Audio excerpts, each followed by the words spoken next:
আলহামদুলিল্লাহি রাব্বিল আলামিন ওয়াসসালাতু ওয়াসসালামু আলা আশরাফিল আমবিয়াই ওয়াল মুরসালিন ওয়া আলা আলিহি ওয়া সাহবিহি আজমাইন। আউযু বিল্লাহি মিনাশ শাইতানির রাজিম। বিসমিল্লাহির রহমানির রহিম। সম্মানিত দর্শক শ্রোতৃ মণ্ডলী, ভাই এবং বোনেরা, আসসালামু আলাইকুম ওয়া রাহমাতুল্লাহি ওয়া বারাকাতুহু। আমরা আল্লাহ সুবহানাহু ওয়া তাআলার অফুরন্ত অনুগ্রহের শুকর আদায় করি, যিনি আমাদেরকে প্রতিদিনকার মতো ইসলামিক টিভি কর্তৃক আয়োজিত আজকের এই মহাজীবন অনুষ্ঠানে উপস্থিত হওয়ার সুযোগ করে দিলেন। এজন্য আমরা সকলেই পড়ি আলহামদুলিল্লাহ। আমরা মহান রব্বুল আলামিনের শুকরিয়া আদায়ের পর আমরা একটু মনে করতে চাই যে বিগত দিনে আমরা যে আলোচনা রাখছিলাম তা হচ্ছে এই হযরত উমর রাদিয়াল্লাহু তাআলা আনহুর জীবন ইতিহাস নিয়ে আলোচনা করতেছিলাম। তার ইসলাম গ্রহণের আগের দিক এবং তার পরবর্তী দিকের আলোচনা আমরা আপনাদের সামনে রাখার জন্য যথাসাধ্য চেষ্টা করেছি। ইসলাম গ্রহণের পূর্বে তিনি মহাগ্রন্থ আল কোরআনে কারীমের আকর্ষণে তিনি ইসলাম গ্রহণ করেছিলেন এবং পরবর্তীতে ইসলাম গ্রহণের পর তার সাহসিকতা, তার অবদান দিয়ে তিনি ইসলামকে আরও সম্মুখের দিকে এগিয়ে নিয়ে যাওয়ার জন্য যথাসাধ্য তিনি চেষ্টা করেছেন। হিজরত করেছেন প্রকাশ্যে। এরপরে তিনি ইসলামের প্রথম যুদ্ধ বদরের ময়দানে তিনি বীরত্ব প্রদর্শন করেছেন এবং ওহদের ময়দানেও তাই তিনি করেছেন। এবং সব ধরনের বিপদ মুসিবতে তিনি হুজুরে পাক সাল্লাল্লাহু আলাইহি ওয়াসাল্লামের সার্বক্ষণিক সঙ্গী হয়ে ইসলামের প্রতি, আল্লাহ পাকের প্রতি, রাসূল পাক সাল্লাল্লাহু আলাইহি ওয়াসাল্লামের প্রতি তার অগাধ ভালোবাসা, শ্রদ্ধার এবং আন্তরিকতার পরিপূর্ণ প্রমাণ তিনি প্রদর্শন করেছেন। এরপরে হযরত উমর ফারুক রাদিয়াল্লাহু তাআলা আনহু তিনি তার জীবন দিয়ে, তার ত্যাগ তিতিক্ষা দিয়ে মানবতার সামনে তিনি তার দৃষ্টান্ত প্রমাণ করতে থাকলেন। এরপরে দেখতে দেখতে চলে আসলো হুদাইবিয়ার সন্ধির সময়। এটা ছিল ৬ষ্ঠ হিজরি জিলকদা মাস। রাসূল পাক সাল্লাল্লাহু আলাইহি ওয়াসাল্লাম একদিন স্বপ্ন দেখলেন যে তিনি তার সাহাবেদের নিয়ে পবিত্র মক্কা মুআজ্জমায় উমরা পালন করতে গিয়েছেন। এই স্বপ্নের কথা তিনি সাহাবীদের সামনে প্রকাশও করলেন। সকলেই জানতেন যে রাসূল পাক সাল্লাল্লাহু আলাইহি ওয়াসাল্লামের স্বপ্ন কোনো সাধারণ মানুষের স্বপ্নের মতো হয় না। আল্লাহ পাকের নবীদের স্বপ্ন হয় ওহিরই অনুরূপ। কিন্তু বাস্তব পরিস্থিতি যা ছিল তাতে এই স্বপ্ন বাস্তবায়ন হওয়ার মতো সুযোগ বাহ্যিক কার্যকারণের ভিতরে বিন্দু পরিমাণও ছিল না। কিন্তু রাসূল পাক সাল্লাল্লাহু আলাইহি ওয়াসাল্লামের প্রতি পরিপূর্ণ ঈমানের তাগিদে সাহাবা ইকরাম সকলেই প্রস্তুতি নিতে লাগলেন তারা পবিত্র মক্কা মুআজ্জমায় উমরা করতে যাওয়ার জন্য। আসলে রাসূল পাক সাল্লাল্লাহু আলাইহি ওয়াসাল্লামের মর্যাদা হচ্ছে এই যে বাহ্যিক কার্যকারণ যেটাই হোক আল্লাহ পাকের ওহীকে তিনি অনুসরণ করতে বাধ্য। এটাই হচ্ছে তার নবুয়তের মর্যাদার দাবি। তাই পরিস্থিতি প্রতিকূল হলেও স্বপ্নের দিক নির্দেশনা অনুসারে হুজুরে পাক সাল্লাল্লাহু আলাইহি ওয়াসাল্লাম সাহাবীদেরকে তৈরি হতে বললেন এবং মদিনার পার্শ্ববর্তী গোত্র লোকদেরকেও প্রস্তুতি নিতে বললেন যাওয়ার জন্য। কিন্তু যারা ইসলামের প্রতি শুধুমাত্র বাহ্যিক ঈমান এনেছিলেন কিন্তু তাদের অন্তর ছিল অন্তঃসার শূন্য, ঈমান বহির্ভূত ছিল, তারা তো এটা নিয়ে হাসি তামাশা শুরু করে দিল যে এরকম বিপদের মুখে ইচ্ছাকৃতভাবে যাওয়া এর থেকে বড় বোকামি আর হতে পারে না।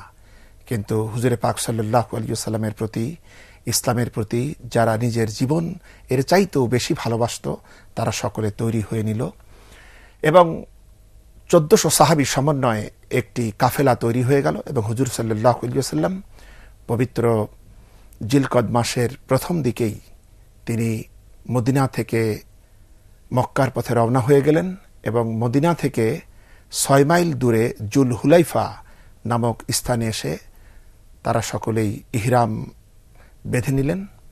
এমন সময় হযরত উমর ফারুক রাদিয়াল্লাহু তাআলা আনহু তার মাথায় একটি চিন্তা আসলো। তিনি হুজুর সাল্লাল্লাহু আলাইহি ওয়াসাল্লামের সামনে এসে বললেন, ইয়া রাসূলুল্লাহ সাল্লাল্লাহু আলাইহি ওয়াসাল্লাম, এরকম একটি বিপদসংকুল অভিযানে আমরা একেবারে নিরস্ত্র অবস্থায় যাত্রা করা কি ঠিক হবে? যেহেতু কুরাইশরা আমাদের শত্রু হিসাবে দীর্ঘদিন থেকে প্রমাণিত, সুতরাং কিছু অস্ত্র নিলেই তো ভালো হয়।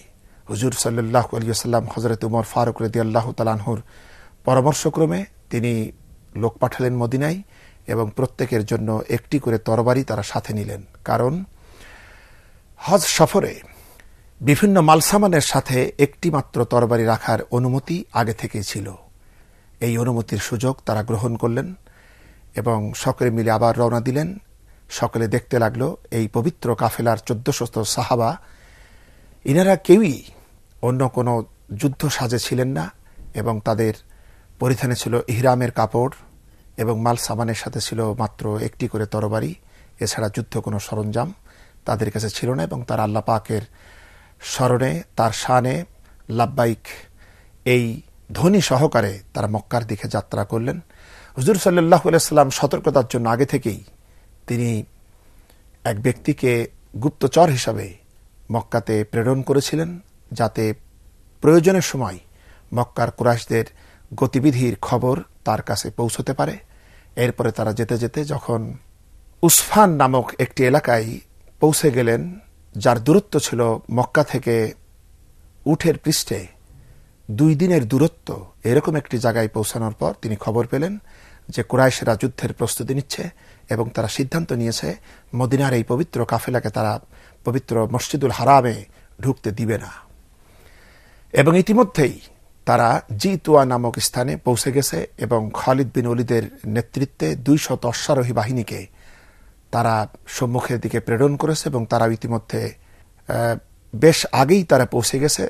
তাদের পৌঁছানোর দূরত্ব থেকে হুজুর পাক সাল্লাল্লাহু আলাইহি ওয়াসাল্লামের অবস্থানের দূরত্ব ছিল মাত্র 8 মাইল।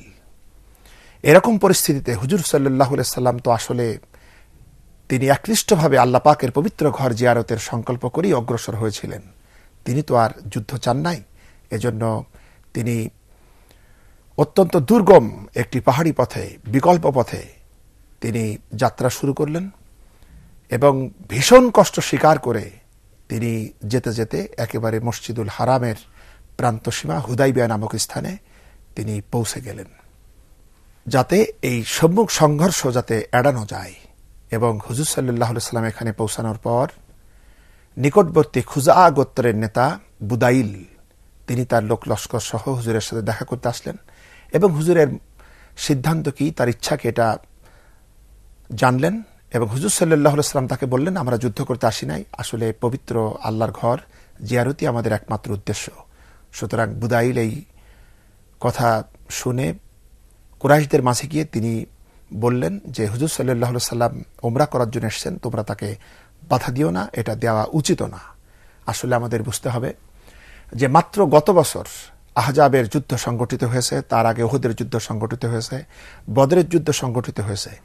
এরকম একটি মারাত্মক পরিস্থিতিতে এবং হিজরতের পর আজকের এই 6 বছর পর্যন্ত মক্কার কুরাইশরা হুজুর সাল্লাল্লাহু আলাইহি ওয়াসাল্লাম এবং তার সাথীদেরকে একটি বারের জন্য মক্কাতে প্রবেশ করতে দেয় নাই। এরকম একটি বিপদসংকুল পরিবেশে হুজুরে পাক সাল্লাল্লাহু আলাইহি ওয়াসাল্লাম শুধুমাত্র আল্লাহ রাব্বুল আলামিনের নির্দেশ পালনার্থে এবং আল্লাহ পাকের প্রতি ভরসা করে তিনি যে যাত্রা করেছিলেন, সুতরাং সমগ্র আরবের দৃষ্টি তখন এই বিস্ময়কর অভিযাত্রার পানে দৃষ্টি নিবদ্ধ করেছিল। হুজুরে পাক সাল্লাল্লাহু আলাইহি ওয়াসাল্লাম এখানে থাকলেন।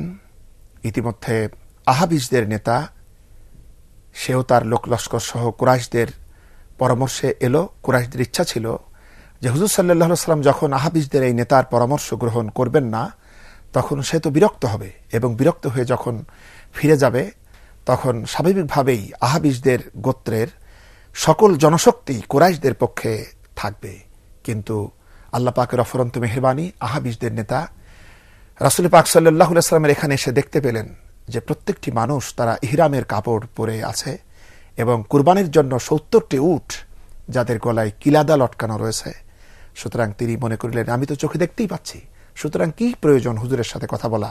তিনি তখন হুজুরের প্রতি বিশ্বাস করে ফিরে গেলেন এবং কুরাইশদেরকে বললেন যে আমি নিজের চোখে দেখে এলাম যে এই কাফেলার প্রতিটি সদস্য ইহরামের কাপড় পরে আছে, তারা যুদ্ধের জন্য আসে নাই।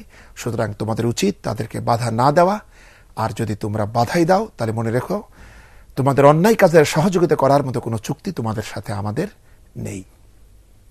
এরপরে কুরাইশেরা মাসউদ সাকাফি নামে এক ব্যক্তিকে প্রতিনিধি হিসাবে প্রেরণ করলেন হুজুরকে ওমরা করতে, ওমরার সিদ্ধান্ত নিতে বাধা দেওয়ার জন্য।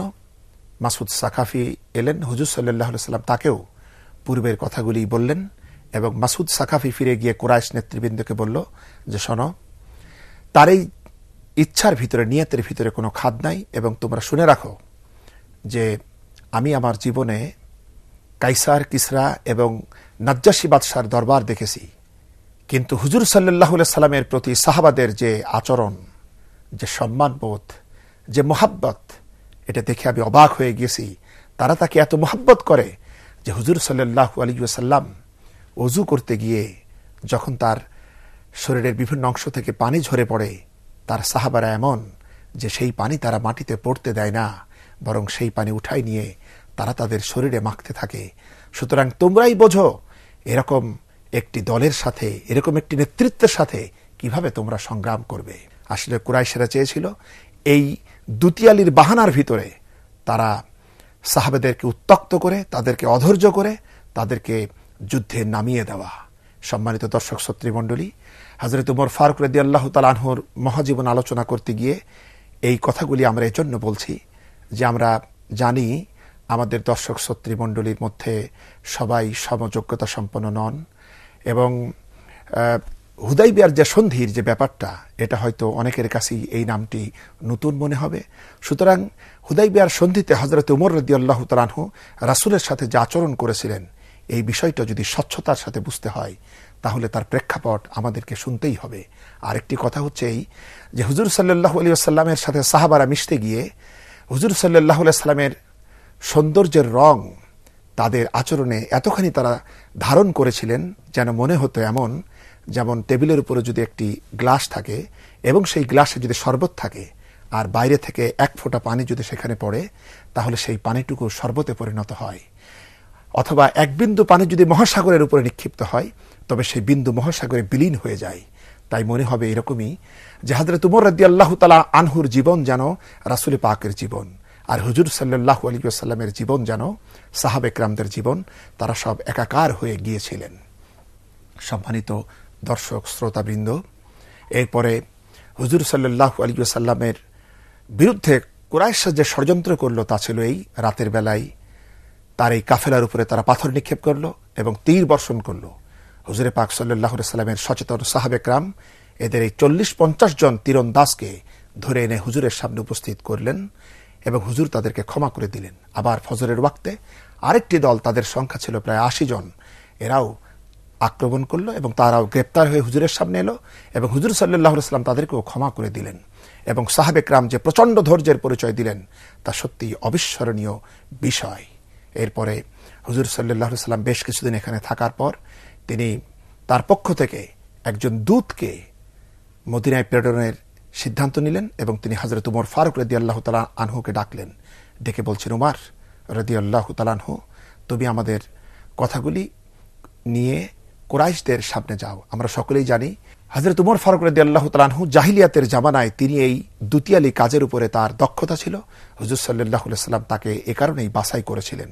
কিন্তু হযরত উমর রাদিয়াল্লাহু তাআলা আনহু আপত্তি জানালেন এইভাবে যে, ইয়া রাসূলুল্লাহ সাল্লাল্লাহু আলাইহি ওয়াসাল্লাম, আমার যেতে আপত্তি নাই, কিন্তু বাস্তবতা হচ্ছে এই যে মক্কা মুআজ্জমায় বর্তমানে আমার নিজের কোনো গোত্র নাই, কোনো শুভাকাঙ্ক্ষী নাই, কোনো আপনজন নাই, এবং আপনি জানেন যে মক্কার কুরাইশদের সাথে আমার শত্রুতা অত্যন্ত সাংঘাতিক। এরকম পরিস্থিতিতে আমি গিয়ে হয়তো তেমন উপকার নাও হতে পারে, বরং আপনি যদি মেহেরবানি করে হযরত উসমান রাদিয়াল্লাহু তাআলা আনহুকে পাঠান তাহলেই বোধহয় কল্যাণ হবে। হুজুর সাল্লাল্লাহু আলাইহি ওয়াসাল্লাম হযরত উমরের এই বিচক্ষণতা পূর্ণ পরামর্শকে তিনি গ্রহণ করলেন এবং হযরত উসমান বিন আফফান রাদিয়াল্লাহু তাআলা আনহুকে তিনি সম্মানিত দূতের দায়িত্ব দিয়ে তিনি মক্কা মুআজ্জমায় প্রেরণ করলেন কুরাইশদের সাথে আলোচনার জন্য। কিন্তু একদিন, দুদিন, 3 দিন হয়ে যায়। হযরত উসমান রাদিয়াল্লাহু তাআলা আনহু ফেরত না আসার কারণে একটি গুজব ছড়িয়ে পড়ল মুসলিম শিবিরে যে কাফেরেরা হযরত উসমান রাদিয়াল্লাহু তাআলা আনহুকে শহীদ করেছে। তখন সাহাবীদের ভিতরে এতখানি উত্তেজনা সৃষ্টি হলো এবং হুজুর সাল্লাল্লাহু আলাইহি ওয়াসাল্লাম এর জন্য অত্যন্ত ব্যথিত হলেন এবং তিনি সাহাবীদেরকে ডেকে এখানকার একটি গাছের নিচে তিনি তাদেরকে যুদ্ধের জন্য জীবন বাজি রাখার যে শপথ গ্রহণ করেছিলেন এই শপথ আল্লাহ রাব্বুল আলামিন এতখানি পছন্দ করেছিলেন যে তিনি যারা শপথ নিয়েছিলেন তাদের ব্যাপারে তিনি বললেন যে তারা যখন আপনার হাতে হাত দিয়ে শপথ নিচ্ছিল আসলে তারা আল্লাহ পাকের হাতেই তারা হাত দিয়ে শপথ নিয়েছে। এই শপথ তারা যে গ্রহণ করলো, এই শপথ গ্রহণের ঠিক আগেই হযরত উমর ফারুক রাদিয়াল্লাহু তাআলা আনহু যুদ্ধের জন্য প্রস্তুতি নিচ্ছিলেন এবং তিনি তার পুত্র আব্দুল বিন উমর রাদিয়াল্লাহু তাআলা আনহুকে এক আনসারী ভাইয়ের কাছে প্রেরণ করেছিলেন যুদ্ধের জন্য একটি অশ্ব নেওয়ার জন্য। তো যখন আব্দুল বিন উমর এই কাজে যাচ্ছেন তখন তিনি দেখতে পেলেন যে হুজুর সাল্লাল্লাহু আলাইহি ওয়াসাল্লাম সাহাবীদের নিয়ে বায়াত গ্রহণ করছেন এই পবিত্র গাছটির নিচে। তখন তিনি ছুটে গিয়ে তার পিতাকে বললেন এবং হযরত উমর ফারুক রাদিয়াল্লাহু তাআলা আনহু তিনি তখন এই অবস্থায় ছুটে এলেন এবং হুজুর পাক সাল্লাল্লাহু আলাইহি ওয়াসাল্লামের হাতে পবিত্র হাতে হাত দিয়ে তিনি শপথ গ্রহণ করলেন। এই শপথকে বলা হয়েছে বাইয়াতুর রিদওয়ান কিংবা বাইতুস শাজারা, এই নামে এই পবিত্র বায়াত ইসলামের ইতিহাসে সুবিখ্যাত হয়ে রয়েছে। এরপর এরকম পরিস্থিতিতে হঠাৎ করেই খবর পাওয়া গেল হযরত উসমান রাদিয়াল্লাহু তাআলা আনহু শহীদ হন নাই এবং তিনি ফিরে এলেন। সাথে কুরাইশদের প্রতিনিধি হিসাবে সুহাইল বিন আমর এই ব্যক্তি আরও কিছু লোক নিয়ে হুজুরের কাছে সন্ধির প্রস্তাব নিয়ে এলেন এবং সন্ধির প্রস্তাব নিয়ে কথা হতে লাগলো। কিন্তু সন্ধির বিষয়গুলো যা ছিল সেগুলো সাহাবাদের মনোপুত হচ্ছিল না। কিন্তু এরপর হুজুর সাল্লাল্লাহু আলাইহি ওয়াসাল্লামের দূরদর্শিতার কারণে তিনি এই সন্ধিতে সম্মতি দিলেন এবং সন্ধি লেখা হতে লাগলো। সেখানে যে কথাগুলি ছিল সেই কথাগুলি হচ্ছে এই যে আগামী 10 বছর মুসলমান এবং কুরাইশদের সাথে কোনো যুদ্ধ হবে না এবং এই সময়ের ভিতরে কোনো গ্রুপ কারো বিরুদ্ধে কোনো অপতৎপরতা সৃষ্টি করবে না। এরপরে মক্কা থেকে কোনো ব্যক্তি যদি পালিয়ে মদিনায় গিয়ে মুহাম্মদ সাল্লাল্লাহু আলাইহি ওয়াসাল্লামের কাছে আশ্রয় নেন তবে তিনি তাকে মক্কাবাসীর কাছে ফেরত দিবেন, কিন্তু মদিনা থেকে কেউ যদি পালিয়ে মক্কাতে চলে আসে তবে মক্কাবাসী তাকে ফেরত দিতে বাধ্য নয়। এরপরে শর্ত ছিল এই যে এই চুক্তির অধীনে আরবের যে কোনো গোত্র যে কোনো পক্ষের সাথে যুক্ত হতে পারে, এটা তার স্বাধীনতা থাকবে। এরপরে চতুর্থ শর্ত ছিল এই যে এবছর মুহাম্মদ সাল্লাল্লাহু আলাইহি ওয়াসাল্লাম তার সাথীদেরকে নিয়ে মদিনাতে ফিরে যাবেন। আগামী বছর তিনি আবার উমরা করতে আসবেন, কিন্তু শর্ত হচ্ছে তার হাতে তখন শুধুমাত্র তরবারি ছাড়া আর কোনো অস্ত্র থাকবে না এবং তিনি 3 দিন মক্কাতে অবস্থান করতে পারবেন এবং এই 3 দিন মক্কার কুরাইশরা তারা শহর ছেড়ে অন্যত্র চলে যাবে। এরপরে তিনি যখন 3 দিন পরে ফিরে যাবেন তখন তিনি মক্কা থেকে কোনো ব্যক্তিকে সাথে নিতে পারবেন না। এই শর্তগুলির দিকে যদি আমরা লক্ষ্য করি, এর শর্তগুলি দেখে কোনো ব্যক্তি এই সিদ্ধান্ত নিতে সক্ষম নয় যে আসলে এই শর্তগুলি মুসলমানদের কল্যাণ হবে কিনা, বরং এর ভিতরে বাহ্যিকভাবে আমরা দেখি যে কুরাইশদের পক্ষেই যেন কল্যাণ। তাই সাহাবে কেরামদের পুরা জামাত যখন এই সন্ধির শর্তগুলি লেখা হচ্ছিল তখন তারা অত্যন্ত অস্থির হয়ে যাচ্ছিল, কিন্তু হুজুর সাল্লাল্লাহু আলাইহি ওয়াসাল্লামের ব্যক্তিত্বের দিকে তাকিয়ে তারা কোনো কথা বলতেছিলেন না। এরকম পরিস্থিতিতে শুধু তাই নয়, এরকম পরিস্থিতিতে এমন একটি ঘটনা ঘটল যা যেন আগুনে ঘি ঢালার মতো হলো। হঠাৎ করেই আবু জান্দাল যে ব্যক্তি ছিল এই সুহাইল বিন আমরের পুত্র, তিনি তার ক্ষতবিক্ষত দেহ নিয়ে ছুটে এলেন এবং রাসূলের সামনে এসে বললেন, ইয়া রাসূলুল্লাহ সাল্লাল্লাহু আলাইহি ওয়াসাল্লাম, আমি ইসলাম গ্রহণ করেছি, তার অপরাধে আজ আমাকে তারা নির্যাতন করেছে এবং দেখুন আমার পায়ে শিকল পরানো, কিন্তু আমি তাদের নির্যাতন থেকে লুকিয়ে এসেছি, আপনি মেহেরবানি করে আমাকে আশ্রয় দিন। তখন তার পিতা সুহাইল বিন আমর বললেন যে মুহাম্মদ সাল্লাল্লাহু আলাইহি ওয়াসাল্লাম, যে আপনাদের সাথে আমাদের সন্ধি চুক্তি স্বাক্ষর না হলেও যা লেখা হয়ে গিয়েছে তার দাবিতে আপনি তো তাকে নিতে পারেন না, সুতরাং আমাকে ফেরত দিতেই হবে। রাসূল পাক সাল্লাল্লাহু আলাইহি ওয়াসাল্লাম তার চোখের সামনে একজন মুসলিম মানুষ ইসলামের জন্য সাহাবে কেরাম অস্থির হয়ে উঠলেন।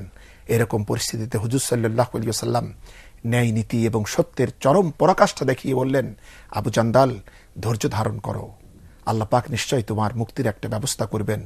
একথা বলে তিনি তাকে কাফেরদের হাতেই অর্পণ করলেন। এরকম পরিস্থিতিতে সাহাবে কেরামেরা অস্থির হয়ে পড়লেন। তারা যদিও ধৈর্যের চরম পরাকাষ্ঠা প্রদর্শন করলেন, কিন্তু হযরত উমর ফারুক রাদিয়াল্লাহু তাআলা আনহু তিনি এই সময়কার পরিস্থিতি নিয়ে তিনি বলেছেন যে ইসলাম গ্রহণ করার পর থেকে এ পর্যন্ত কোনোদিন আমার মনের ভিতরে কখনো কোনো সন্দেহ আসে নাই, কিন্তু এই পরিস্থিতিতে সন্দেহের হাত থেকে আমিও রক্ষা পেতে পারি নাই। আমি অস্থির হয়ে ছুটে গেলাম হযরত আবু বকর রাদিয়াল্লাহু তাআলা আনহুর কাছে। গিয়ে বললাম, ভাই আবু বকর রাদিয়াল্লাহু তাআলা আনহু, তিনি কি আল্লাহ পাকের নবী নন? আমরা কি সত্যের অনুসারী নই? আর ওরা কি মুশরিক নয়? হযরত আবু বকর রাদিয়াল্লাহু তাআলা আনহু বললেন, হ্যাঁ অবশ্যই। তখন তিনি বললেন, তাহলে আমরা কেন এরকম হীন শর্তে আমরা স্বাক্ষর করব? এরকম নতজানু শর্তে কেন আমরা স্বাক্ষর করব? হযরত আবু বকর রাদিয়াল্লাহু তাআলা আনহু জবাব দিয়েছিলেন, ওমর রাদিয়াল্লাহু তাআলা আনহু, নিঃসন্দেহে তিনি আল্লাহর রাসূল, এতে কোনো সন্দেহ নাই, এবং তুমি বিশ্বাস রাখো আল্লাহ রাব্বুল আলামিন কখনো তার রাসূলকে ধ্বংস করবেন না।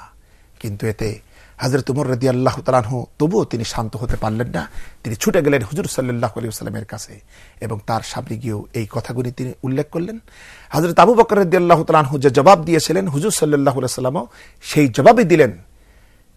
কিন্তু হযরত উমর রাদিয়াল্লাহু তাআলা আনহু খুবই কষ্ট পেলেন এবং মনক্ষুণ্ণ হলেন, এবং পরবর্তীতে তিনি হুজুরের এই জবাবের পর তিনি অত্যন্ত ধৈর্য ধারণ করলেন, এবং তিনি এর পরবর্তীতে হুজুরের সামনে তিনি যে কথাগুলি বলে ফেলেছিলেন, যে কথাগুলো, তার কারণে তিনি অত্যন্ত অনুতপ্ত হয়েছিলেন এবং দীর্ঘকাল পর্যন্ত ক্ষমার জন্য, ক্ষমা প্রাপ্তির জন্য তিনি রোজা, নামাজ, দান খয়রাত তিনি করেছিলেন এই ঘটনার কারণেই। এরপরে হুজুর সাল্লাল্লাহু আলাইহি সাল্লামের পক্ষ থেকে যখন সন্ধি চুক্তি হয়ে গেল, তখন সাহাবেরা যারা এখানে স্বাক্ষর করলেন, এর ভিতরে হযরত উমর রাদিয়াল্লাহু তাআলা আনহু তার মনোকষ্ট সত্ত্বেও হুজুরের আনুগত্য করতে গিয়ে তিনিও এখানে স্বাক্ষর করলেন। হুজুর সাল্লাল্লাহু আলাইহি সাল্লাম সাহাবীদেরকে বললেন যে তোমরা এবার এখানে মাথা মুড়ে ফেলো এবং এখানে তোমরা কুরবানি করো। কিন্তু সাহাবে কেরাম নীরব হয়ে দাঁড়িয়ে থাকলেন। হুজুর সাল্লাল্লাহু আলাইহি সাল্লাম তিনবার বললেন। হুজুরের নবুয়তের জীবনে একমাত্র এবারই এরকম ঘটনা ঘটল যে হুজুর সাল্লাল্লাহু আলাইহি সাল্লাম সাহাবীদেরকে নির্দেশ দিচ্ছেন, কিন্তু সাহাবীরা সব চুপ করে আছে। হুজুর মনোকষ্ট নিয়ে তাঁবুর ভিতরে প্রবেশ করলেন। এই তাঁবুর ভিতরে তার সহযাত্রী হয়ে এসেছিলেন তার স্ত্রী উম্মাহাতুল মুমিনিন হযরত সালমা রাদিয়াল্লাহু তাআলা আনহা। তিনি তাকে এই কথা বললেন। হযরত সালমা রাদিয়াল্লাহু তাআলা আনহু, হযরত সালমা রাদিয়াল্লাহু তাআলা আনহা বললেন, ইয়া রাসূলুল্লাহ সাল্লাল্লাহু আলাইহি ওয়াসাল্লাম, আপনি একটা কাজ করুন, আপনি নিজে আপনার মাথা মুড়ে ফেলুন এবং আপনার উট আপনি কুরবানি করুন। সাহাবীরা আপনাকে অনুসরণ করবে, তারা বুঝতে পারবে এটাই হলো চূড়ান্ত কথা। এরপরে তাই হলো এবং সাহাবে কেরাম এখানে সকলেই কুরবানি করলেন। সম্মানিত দর্শক শ্রোতাবৃন্দ, এই যে ঘটনাটা আমরা পেলাম, এরপরে রাসূল পাক সাল্লাল্লাহু আলাইহি ওয়াসাল্লাম সাহাবেদের নিয়ে সম্মুখের দিকে অগ্রসর হলেন এবং মক্কা থেকে বেশ দূরে দাসনান নামক এলাকায় পৌঁছানোর পর তার উপরে সূরা আল ফাতহ, যেটা কোরআনে কারীমের 48 নম্বর সূরা, এটা অবতীর্ণ হলো। এখানে আল্লাহ রাব্বুল আলামিন বললেন, ইন্না ফাতাহনা লাকা ফাতহাম মুবিন, নিশ্চয়ই আমি আপনাকে দিয়েছি সুস্পষ্ট বিজয়। এরপরে সাহাবে কেরামদের সকলের মন শান্তিতে ভরে গেল এবং তারা আল্লাহ পাকের কাছে ক্ষমা প্রার্থী হলো এবং আল্লাহর শুকর আদায় করলো। এরপরে হুদাইবিয়ার সন্ধির যে কল্যাণ, সেগুলো পরবর্তীতে অতি দ্রুত এটা ফুটে উঠল এবং সাহাবে কেরাম নিজের চোখে এই বিজয় তারা দেখতে পারলেন। সম্মানিত দর্শক শ্রোতৃ বৃন্দ, আমরা এই সংক্ষিপ্ত সময়ের ভিতরে যে কথাগুলি জানলাম, তার ভিতরে আমরা বুঝতে পারলাম যে হযরত উমর ফারুক রাদিয়াল্লাহু তাআলা আনহু অত্যন্ত দৃঢ়চেতা ব্যক্তি ছিলেন এবং তিনি তার ভিতর এবং বাহির একই ছিল। তিনি তার মনের ভিতরে যা কিছু ছিল তিনি বাইরে প্রকাশ করতে কখনো দ্বিধান্বিত হতেন না, এবং তার সামনে যখন সত্য প্রকাশ হয়ে যেত তখন তিনি অনুতপ্ত হতেও দেরি করতেন না এবং নিজেকে তিনি শুধরাই নিতেন। এই যোগ্যতা আমাদেরকে অর্জন করতে হবে। আল্লাহ রাব্বুল আলামিন আমাদেরকে হেদায়েত করুন। আমরা সকলেই পড়ি আমিন। এবং আপনাদেরকে আগামী দিন এর পরবর্তী কথাগুলি শোনার জন্য আমরা আহ্বান জানিয়ে এখানেই শেষ করছি। আখিরি দাওয়ানা আনিল হামদুলিল্লাহি রাব্বিল আলামিন। আসসালামু আলাইকুম ওয়া রাহমাতুল্লাহি ওয়া বারাকাতুহু।